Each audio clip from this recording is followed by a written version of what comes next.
نحمده ونسلم ونصلي على رسوله الكريم أما بعد فأعوذ بالله من الشيطان الرجيم بسم الله الرحمن الرحيم ألف لام ميم تنزيل الكتاب لا ريب فيه من رب العالمين صدق الله العظيم اللهم صل على سيدنا مولانا محمد وبارك وسلم ثم صل عليه. محترم سامعین،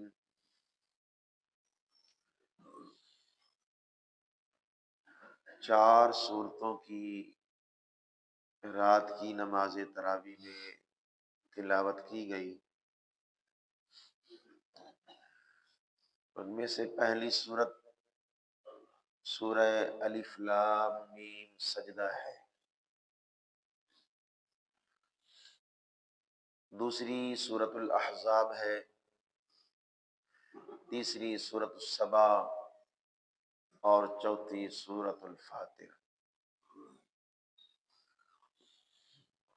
سورہ سجدہ کا سورہ لقمان کے ساتھ ربط اور تعلق اس طرح ہے.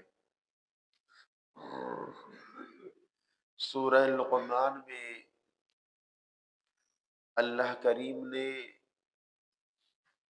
حضرت لقمان علیہ السلام کی نصیحتوں کو بیان کیا، اور ان کی نصیحتوں میں سے سب سے اہم ترین جو نصیحت تھی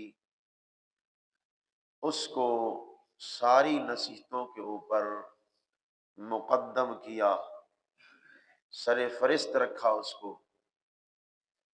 وہ کیا تھی؟ اے میرے بیٹے، اللہ کے ساتھ کسی اور کو شریک نہ کرنا، یعنی اس کی صفات الوہیت میں.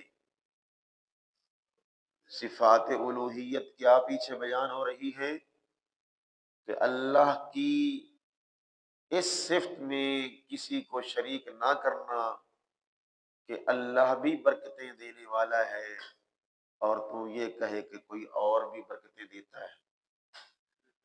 تو برکات دہندہ کون ہے؟ صرف اللہ. اسی طرح کام بنانے والا، کارساز، یہ بھی صرف اللہ ہے، کوئی اور نہیں ہے. تو حضرت لقمان نے اپنے بیٹے کو یہ کہا تھا، یا بنی لا تشرک باللہ ان الشرک لظلم عظیم. اے میرے پیارے بیٹے، تو اللہ کی ذات و صفات میں کسی کو شریک نہ کرنا، چونکہ یہ شرک بہت بڑا ظلم ہے. اب سورہ سجدہ میں اللہ نے فرمایا، جو آدمی اس مسئلے کو مانتا ہے، اللہ کے ساتھ کسی غیر کو شریک نہیں کرتا، فرمایا اس کی یہ صفت ہے کہ جب بھی پھر اس کے سامنے اللہ کی آیات پڑھی جاتی ہیں، رب تعالی کی ذات و صفات کا تذکرہ اس کے سامنے کیا جاتا ہے، تو اس آدمی کا کیا حال ہے؟ وہ فوراً اللہ کے سامنے عاجزی کے ساتھ سجدے میں گر پڑتا ہے.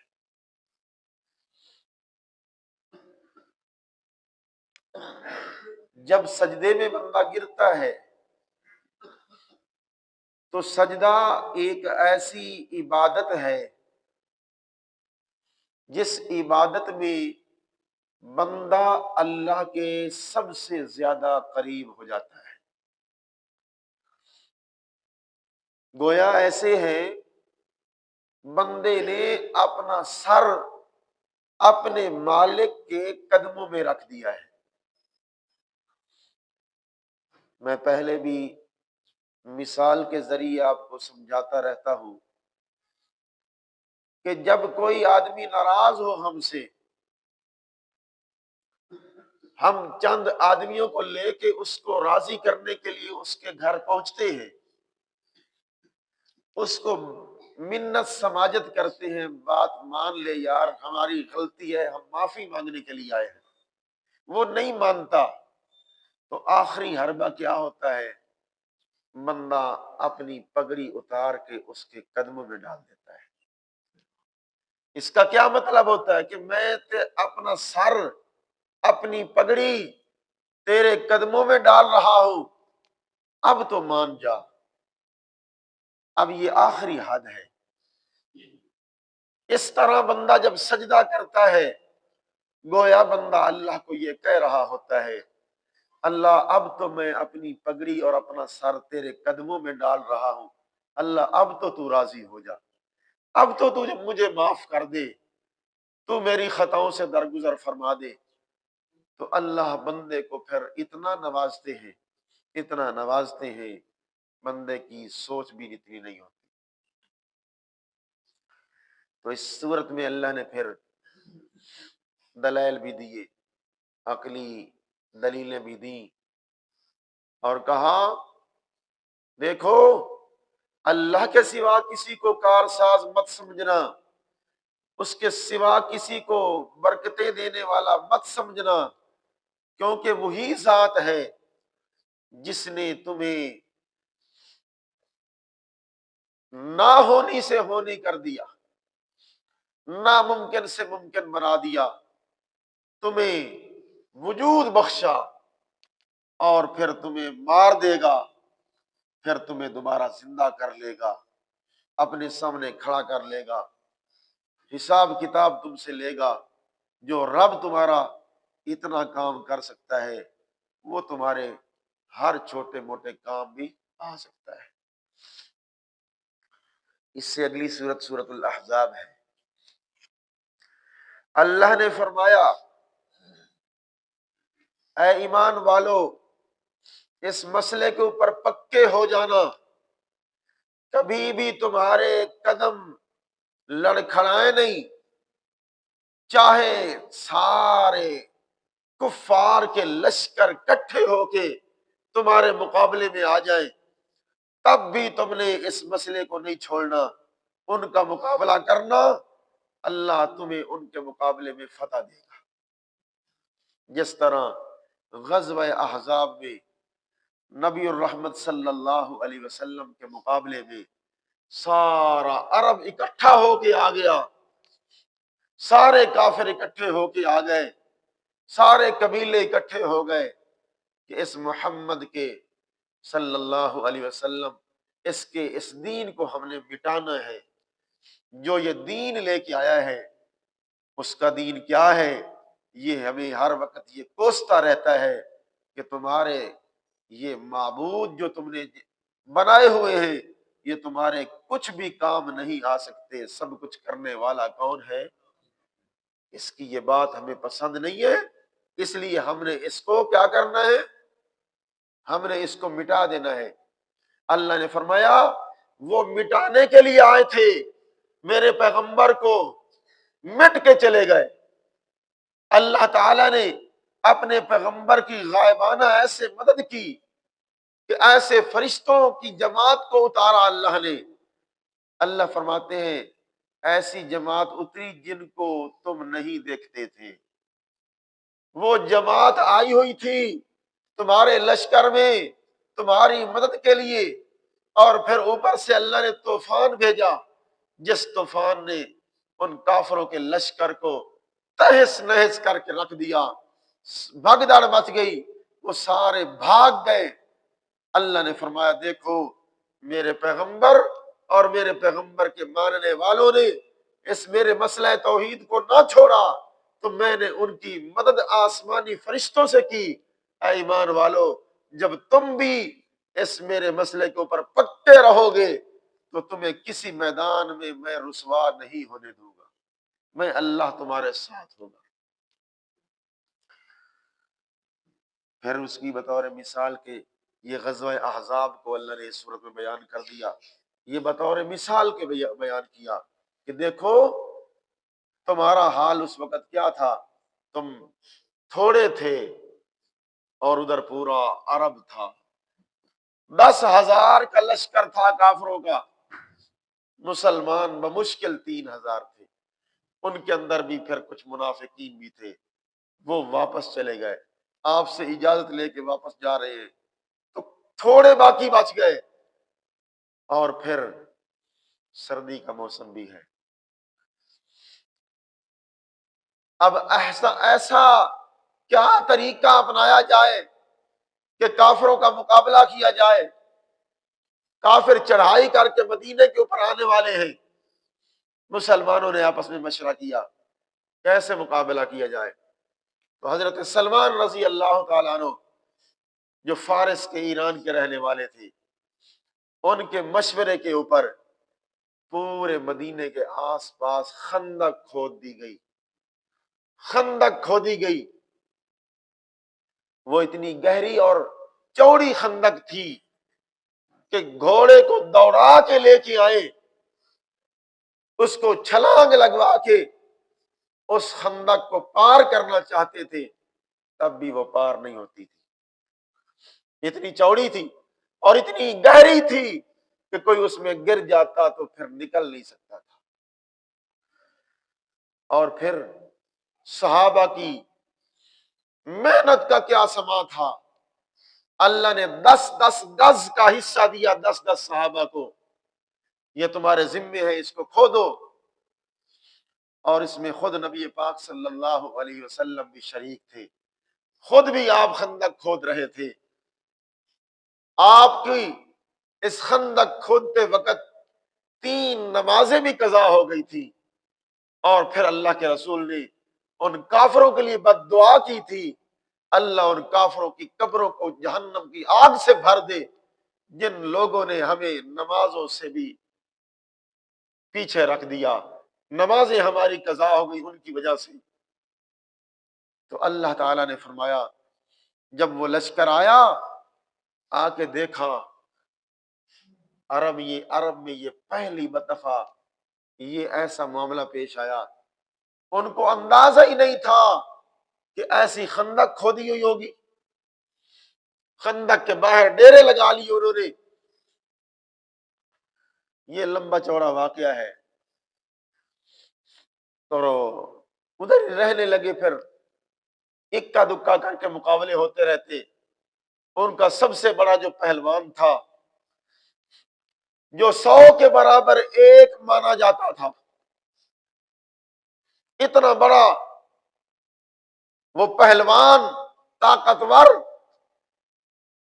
اس نے للکارا اور گھوڑے پہ سوار ہو کے گھوڑے کو دوڑایا، خندق پار کر کے آ گیا اندر، مسلمانوں کے لشکر کے سامنے آ کے للکارتا ہے مسلمانوں کو، حل میں مبارزن، کون ہے تم میں سے جو میرا مقابلہ کرے گا؟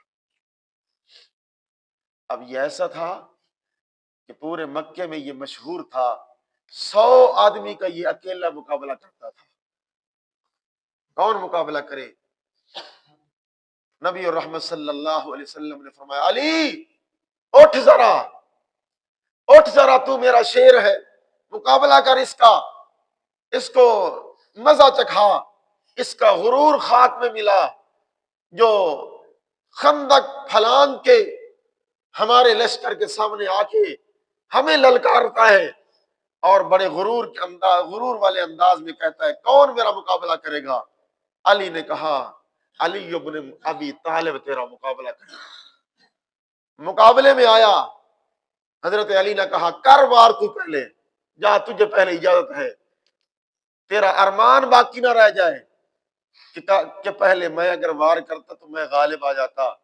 حضرت علی نے فرمایا جا، تجھے اختیار ہے، تو وار کر لے پہلے۔ اس نے وار کیا، خوب طاقت کے ساتھ وار کیا، حضرت علی نے اتنی طاقت کے ساتھ اس کے وار کو روک لیا، پھر کہا اب تیار ہو، اب علی وار کرنے لگا ہے۔ اب علی نے وار کیا تو پہلے وار سے گردن اتار دی، ادھر گردن جا پڑی، اللہ کے رسول صلی اللہ علیہ وسلم کے سامنے اس کی گردن کو لے کے آیا۔ یہ ہے ظالم جو 100 کے مقابلے میں اکیلا مقابلے کے لیے آتا تھا، آج علی نے اس کے اکیلے گردن اتار دی۔ یہ اللہ کی غیبانہ مدد تھی۔ اسی طرح اور بھی اکا دکا واقعات یہ پیش آئے، لیکن ایک مہینہ تک محاصرہ رکھا انہوں نے، گھراؤ رکھا۔ مہینے کے بعد پھر اللہ کی طرف سے مدد آئی، اللہ نے طوفان بھیجا، شدید ترین ٹھنڈی ہوا چلائی۔ پہلے بھی موسم ٹھنڈا تھا، سردی کا موسم تھا، اوپر سے ٹھنڈی ہوا، طوفان، بارش، ان کے سارے خیمے اکھاڑ دیے اس ہوا نے، اور سارا لشکر تتر بتر ہو گیا۔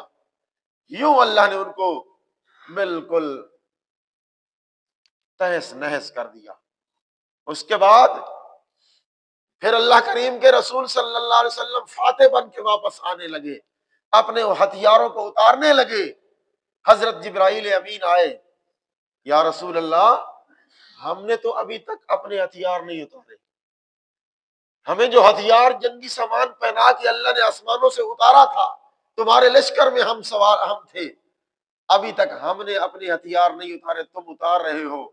ابھی اس جا کے کافروں کے، منافقوں کے، یہودیوں کے، بنو قریظہ کا ہم نے انتقام لینا ہے، ان کی خبر لینی ہے جنہوں نے آپ سے غداری کی ہے، اور عین موقع کے اوپر وہ آپ کو چھوڑ کے واپس چلے گئے تھے، ان کی خبر لینے کے لیے ہم جا رہے ہیں، آپ ہمارے پیچھے آ جاؤ۔ اللہ کے رسول نے اعلان کر دیا، کوئی ہتھیار نہ اتارے، سارے چلو۔ بنو قریظہ کے قبیلے میں، اس کے محلے میں عصر کی نماز وہیں پہ جا کے پڑھیں گے۔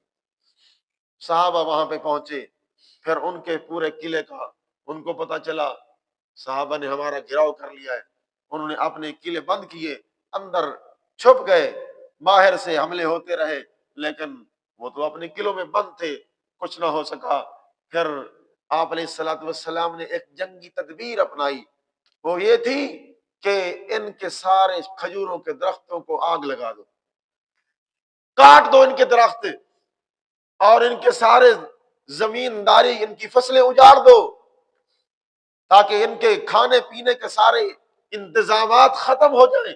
مجبور ہو کے نکلیں گے، آخر کار مجبور ہوئے، آئے ہمارے ساتھ صلح کرو۔ پھر حضرت نبی پاک صلی اللہ علیہ وسلم نے کہا ٹھیک ہے صلح کرتے ہیں، لیکن صلح کے لیے کون ثالث بنے گا؟ تو حضرت سعد رضی اللہ تعالیٰ عنہ کو ثالث بنایا گیا، جو اس وقت بیمار تھے۔ ایک غزوے میں ان کو زخم آئے تھے، اس زخم سے خون جاری تھا، مسجد نبوی میں آپ صلی اللہ علیہ وسلم نے اس کو خیمہ لگا دیا، آپ ادھر آرام فرمائیں۔ تو حضرت سعد رضی اللہ تعالیٰ عنہ کے اوپر فیصلہ آ گیا کہ جو وہ فیصلہ کرے ہمیں منظور ہے۔ آپ نے بھی کہا ہمیں بھی منظور ہے، ان یہودیوں نے کہا ہمیں بھی منظور ہے۔ اس کو گدھے کے اوپر سوار کر کے لایا گیا۔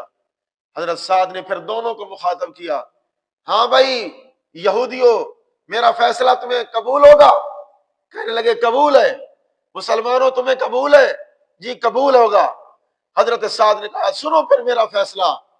حضرت سعد کا فیصلہ یہ ہے، جتنے بھی ان یہودیوں کے جوان ہیں ان سب کی گردنوں کو اڑا دیا جائے، قتل کر دیا جائے، اور ان کی عورتوں کو لونڈیاں بنا لیا جائے، اور ان کے بچوں کو غلام بنا لیا جائے، ان کے مال کو غنیمت سمجھ لیا جائے۔ بس سعد کا یہ فیصلہ ہے۔ نبی رحمت صلی اللہ علیہ وسلم نے اس کے فیصلے کی تائید فرمائی، اے سعد جو تیرا زمین پہ فیصلہ ہے، میرے رب کا آسمان پہ بھی یہی فیصلہ ہے، یہی فیصلہ ہے۔ حیران ہو گئے یہودی، سعد تو ہمارا اپنا بندہ تھا، ہمارے قبیلے کا آدمی تھا، ہمارا رشتہ دار تھا، اس نے ہمارا لحاظ نہیں کیا، آخر کار میں فیصلہ تھا اس کا منظور کرنا پڑا۔ ان کے سارے مردوں کو قتل کر دیا گیا، عورتوں کو لونڈیاں بنا لیا گیا، سارے بچوں کو غلام بنا لیا گیا، ان کے مال کو مال غنیمت بنا لیا گیا۔ یوں کر کے اللہ نے اس صورت میں ان کے اس دونوں چیزوں کا ذکر کیا ہے، احزاب کا بھی، بنو قریظہ کا بھی۔ اور اللہ نے فرمایا دیکھو اس میں سارے کفار اکٹھے ہو کے مسلمانوں کے مقابلے کے لیے آئے تھے، اس لیے کہ مسلمانوں کو مٹا دیں، لیکن مسلمان اللہ کی توحید کے اوپر پکے تھے، اسلام کا جھنڈا غالب کرنے کے لیے وہ تلے ہوئے تھے، تو اللہ نے ان کی غیبانہ مدد فرمائی۔ اے ایمان والو، آج بھی تمہارے ملک پاکستان کے اندر جنگی میدان بنا ہوا ہے، پورے عالم کے اندر جنگی میدان بنا ہوا ہے، کفار کا مسلمانوں کا آپس میں لڑائی اور تماشا بنا ہوا ہے۔ آج بھی اللہ کا یہی اعلان ہے، اے ایمان والو، آج بھی اللہ کی توحید کے سبق اور اللہ کی توحید کے گن گانے والے بنو گے، آج بھی وہ رب وہی ہے، آج بھی فرشتے وہی ہیں، آج بھی تمہارے اوپر اللہ کی مدد آ سکتی ہے، لیکن ہمارا ایمان کامل ہوگا تو تب۔ ہمارے ایمان کے اندر بڑی کمزوری آ گئی ہے، اس لیے ہماری مدد نہیں آسمانی آتی۔ بہرحال یہ ہے ساری سورت کا موضوع۔ اب اس سورت میں 3 مسئلے بیان کیے گئے ہیں۔ ایک مسئلہ اصولی ہے اور 2 مسئلے فروعی ہیں۔ اصول کا مطلب اصل مسئلہ جو بنیاد ہے اور پورے اسلام کی جڑ ہے، وہ یہی مسئلہ ہے۔ اللہ کہتے ہیں تمہارے کہنے سے کوئی بندہ اللہ کے ہاں سفارشی نہیں بن سکتا۔ تم اپنے معبودوں کو کہتے ہو نا، سورۃ سجدہ کے اندر اللہ نے اس بات کی نفی کی ہے کہ اللہ کے ہاں شفیع غالب کوئی نہیں ہے، اس کے ہاں کوئی ایسا نہیں ہے کہ اللہ سے کوئی بندہ اپنی زبردستی بات منوا، اللہ نہ ماننا چاہے اور کوئی ایسا ہو کہ وہ اللہ سے منوا لے۔ اللہ نے فرمایا ایسا کوئی نہیں ہے۔ اب اسی مسئلے کو اس سورہ احزاب میں بیان کیا کہ میرے سامنے کوئی شفیع غالب نہیں ہے۔ کس طرح؟ 2 مثالیں دی۔ فرمایا عرب کے اندر 2 رسمیں تھی، 2 رسمیں عام مشہور تھی۔ کسی کے بیٹے کو اگر بیٹا کہتے تھے نا، جس طرح ہم چھوٹے بچوں کو کہتے ہیں بیٹا، ان کو ہم بیٹا کر کے پکارتے ہیں، تو ان کے اندر یہ بری رسم تھی، کسی بچے کو اگر بیٹا کہتے تو پھر وہ بچہ، وہ بیٹا بڑا ہوتا، اس کی شادی ہوتی تو اس بیٹے کی بیوی کو وہ حقیقی بہو کی طرح سمجھتے تھے۔ بیٹے کو حقیقی بیٹے کی طرح سمجھنا اور اس کی بیوی کو حقیقی نو اور حقیقی بہو کی طرح سمجھنا۔ جس طرح نو دے نال نکاح نہیں ہوندا، اسی طرح وہ کہندے سن کہ منہ بولے بیٹے دی بیوی دے نال بھی نکاح نہیں ہوندا۔ ایک بری رسم ہے سی، حالانکہ بیٹا تو وہ کسی اور کا ہے، حقیقی بیٹا تو کسی اور کا ہے، تو نے اس کو صرف منہ کے اندر منہ سے بول دیا بیٹا تو وہ حقیقی تیرا بیٹا نہیں بن گیا، بیٹا اسی کا ہے جس نے اس کو پیدا کیا ہے۔ دوسری رسم یہ تھی کہ کوئی آدمی اپنی بیوی سے زہار کرتا۔ زہار کیا ہوتا ہے؟ زہار یہ ہے کہ کوئی آدمی اپنی بیوی کو اس طرح کہہ دے کہ تو میرے اوپر اس طرح ہے جس طرح میری ماں کی پیٹھ، یا اپنی ماں کے کسی حصے کے ساتھ تشبیہ دے دے کہ جس طرح میری ماں کی پیٹھ میرے اوپر حرام ہے، میں وہاں پہ اپنی شہوت پوری نہیں کر سکتا، اسی طرح تو بھی میرے اوپر حرام ہے، میں بھی تیرے ساتھ اپنی شہوت پوری نہیں کروں گا۔ یہ گویا ایک قسم کی قسم ہوتی تھی، اور پھر اس کا کفارہ تھا۔ تو کفارہ ادا کرنے کے بعد بھی وہ بیوی کو اسی طرح حرام سمجھتے تھے جس طرح طلاق کے بعد بیوی حرام ہو جاتی ہے۔ وہ زہار کو طلاق سمجھتے تھے کہ کسی نے اگر اپنی بیوی سے زہار کر لیا، اس طرح کی قسم کھا لی، تو اس کی بیوی اس کے اوپر پکی حرام ہو جاتی ہے۔ اللہ نے ان دونوں رسموں کو توڑا، فرمایا یہ تمہاری اپنی گھڑی ہوئی رسمیں ہیں، یہ تمہاری اپنی بولیاں ہیں، یہ اللہ کے بنائے ہوئے قانون نہیں ہے۔ اللہ نے فرمایا سنو، ما جعل اللہ لرجل من قلبین فی جوفی، جس طرح کسی آدمی کے دل پیٹ میں، سینے میں دو دل نہیں ہے، ہیں دل دو ہوتے ہیں، ستے ہوئے جاگ بہو یار، اللہ کہتے ہیں ما جعل اللہ، اللہ نے کسی کے دل میں دو دل، کسی کے سینے میں دو دل پیدا ہی نہیں کیے، ایک ہی دل ہوتا ہے، دو دل نہیں ہے۔ جس طرح دو دل نہیں ہے، اسی طرح رب کہتے ہیں ما جعل ازواجکم اللائی تظاہرون منہن امہاتکم، جن اپنی بیویوں سے تم زہار کرتے ہو وہ اسی طرح تمہاری مائیں نہیں بن جاتی، جس طرح حقیقی تمہاری مائیں ہیں وہ اس طرح نہیں بنتی، جس طرح کسی کے دل، کسی کے سینے میں دو دل نہیں ہے، اسی طرح وہ بیوی اس کی حقیقی ماں نہیں بنتی۔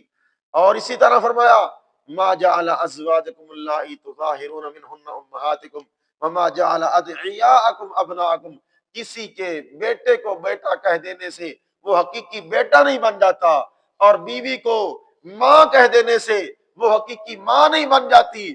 جس طرح یہ دو کم نہیں ہو سکتے، اسی طرح کسی کو کہہ دینے سے یہ ہمارا سفارشی ہے، اللہ کہتے ہیں وہ تمہارا سفارشی نہیں بن سکتا۔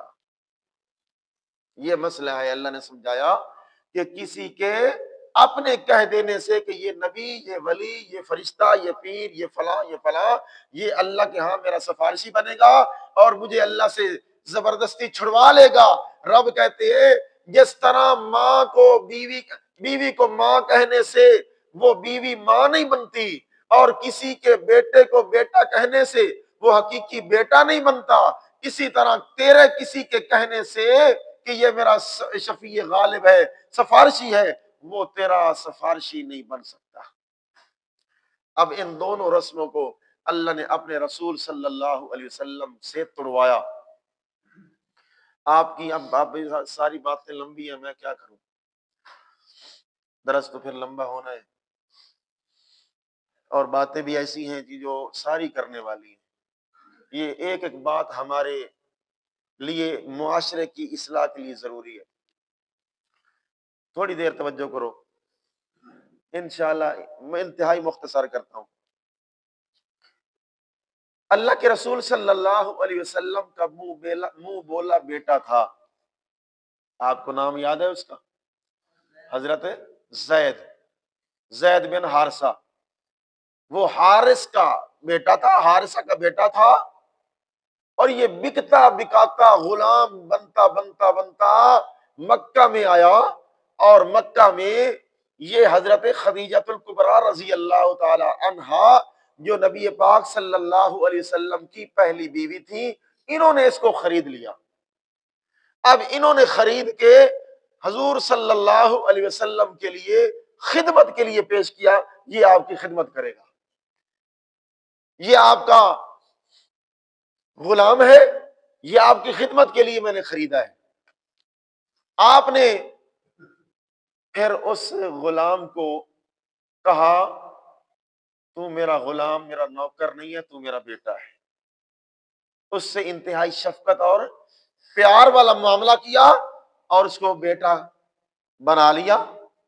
وقت گزرتا رہا، اس کا چچا اور اس کا باپ، چونکہ یہ گم ہو گیا تھا، ڈاکوؤں نے اس کو پکڑ لیا تھا اور پکڑ کے باہر جا کے منیوں میں اس کو بیچ دیا۔ تو کسی نے بتایا، کوئی حج پہ آیا اس علاقے کا بندہ، انہوں نے اس کو دیکھا، پہچان لیا، تو واپس جا کے ان کے گھر والوں کو بتایا کہ تمہارا بیٹا مکہ میں ہے اور محمد نامی شخص ہے اس کے پاس ہے۔ اب وہ اس کا باپ اور اس کا چچا وہاں سے چلے، مکہ میں آئے، پوچھتے پوچھاتے محمد صلی اللہ علیہ وسلم کا پتہ پوچھا، آپ کے پاس آئے اور انہوں نے اپنی ساری داستان سنائی کہ اس طرح ہمارا بیٹا تمہارے پاس ہے، ہم منہ مانگی قیمت دینے کے لیے تیار ہیں، جو کچھ آپ مانگتے ہیں مانگیں، ہم وہ قیمت ادا کریں گے اور ہمارے بیٹے کو ہمارے پاس واپس لوٹا دو۔ یہ کوئی غلام نہیں ہے، یہ ہمارا حقیقی بیٹا ہے، اس کو واپس کرو۔ حضور صلی اللہ علیہ وسلم نے فرمایا اس زید سے پوچھ لو، یہ اگر تمہارے ساتھ جانا چاہتا ہے میں 1 روپیہ بھی نہیں لوں گا، مفت میں تمہارے ساتھ بھیج دوں گا، لیکن اگر یہ تمہارے ساتھ نہ جانا چاہے تو میں اس کو زبردستی تمہارے ساتھ نہیں بھیجوں گا۔ بڑے خوش ہو گئے کہ ہمارا پیارے پیغمبر محمد صلی اللہ علیہ وسلم نے بڑا اکرام کیا ہے۔ انہوں نے اپنے بیٹے کو بلایا، حضور نے بھیج دیا، جاؤ اس سے علیحدگی میں بات کر لو۔ اس سے ملے، اس سے بات چیت کی اور کہا چل بیٹا تیاری کر، چلتے ہیں۔ بیٹا پوچھتا ہے کہاں جانا ہے؟ فرمایا واپس گھر جانا ہے، اپنے علاقے میں اپنے ماں اور باپ کے پاس جانا ہے۔ فرمایا زید تو یہاں سے نہیں جانے والا، زید تو نہیں جائے گا۔ زید کو جو پیار اور محبت یہاں محمد کے در پہ ملی ہے، وہ ابا تیری گود میں بھی پیار مجھے نہیں ملا۔ اللہ وہ زید یہ کہہ رہا ہے کہ اب ابا جان میں تمہارے ساتھ نہیں جانا چاہتا، میں محمد کی غلامی میں رہنا چاہتا ہوں، میں آزادی والی اس زندگی کو محمد کی غلامی پہ قربان کرتا ہوں، میں محمد کا غلام ہونا پسند کرتا ہوں، میں آزاد ہو کے تمہارے ساتھ رہنا پسند نہیں کرتا۔ جب محمد الرسول اللہ صلی اللہ علیہ وسلم نے اس کا یہ جواب سنا، اس کے بعد کہا اے زید آج کے بعد تو زید محمد کا بیٹا ہے، آج کے بعد تو میرا غلام نہیں ہے۔ جب تو نے اپنے آزادی کو میری غلامی پہ پسند کر لیا تو آج محمد کا اعلان بھی سن، پورے مکہ میں اعلان کروا دیا آج زید آج کے بعد زید بن حارثہ نہیں ہے، بلکہ آج کے بعد زید بن محمد ہے، زید محمد کا بیٹا ہے۔ آج محمد نے اس کو اپنا بیٹا بنا لیا ہے۔ اب اس کے باپ اور چچا نے سارا معاملہ دیکھا، وہ بھی خوش ہو گئے، چلے غلامی کی زندگی سے نکل گیا ہے اور اس کا آقا بڑا مہربان ہے اس کے اوپر، اس نے اس کو اپنا بیٹا بنا لیا ہے۔ وہ خوشی خوشی واپس چلے گئے، یہ آپ کے پاس رہ گیا، یہ بڑا ہو گیا۔ اب چونکہ آپ کا بیٹا تھا، منہ بولا بیٹا تھا، اب حضور علیہ السلام نے اس کا نکاح کرنا ہے، شادی کرنی ہے، تو حضور علیہ السلام نے اپنی چچا کی بیٹی کی طرف نکاح کا رشتے کا پیغام بھیجا۔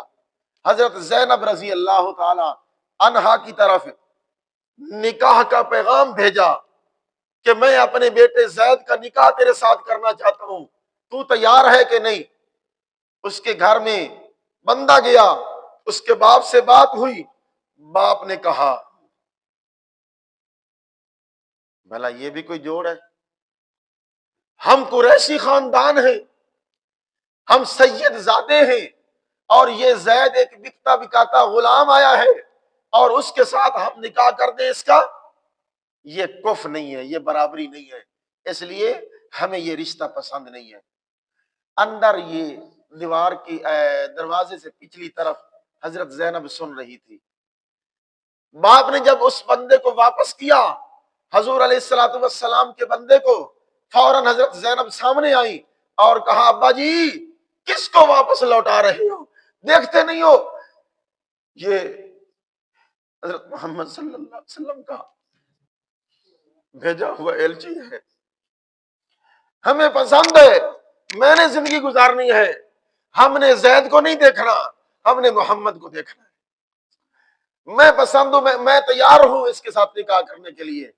حضور علیہ السلام نے اس کے ساتھ نکاح کر دیا۔ اللہ نے چونکہ اس رسم بد کو توڑنا تھا، اس لیے اس میاں اور بیوی کا آپس میں نباہ نہ ہو سکا، آپس میں نہ بن آئی، ہر وقت لڑائی جھگڑا رہتا تھا۔ آخر کار حضرت زید نے تنگ آ کے حضور علیہ السلام سے شکوہ کیا، یا رسول اللہ میں اپنی بیوی کو طلاق دینا چاہتا ہوں، ہماری آپس میں نہیں بنتی۔ آپ نے بڑا سمجھایا یار نہ کر، ایسے نہ کر، ہماری بدنامی ہو جائے گی، مکہ کے اندر پہلے ہمارے لوگ دشمن ہیں، پھر کیا کہیں گے؟ لیکن آخر کار تنگ آ کے حضرت زید نے طلاق دے ہی دی۔ اب حضرت محمد الرسول اللہ صلی اللہ علیہ وسلم اس بات کو اندر چھپاتے تھے، اللہ اس کو ظاہر کرنا چاہتا تھا۔ اللہ کہتے ہیں اے میرا پاک پیغمبر،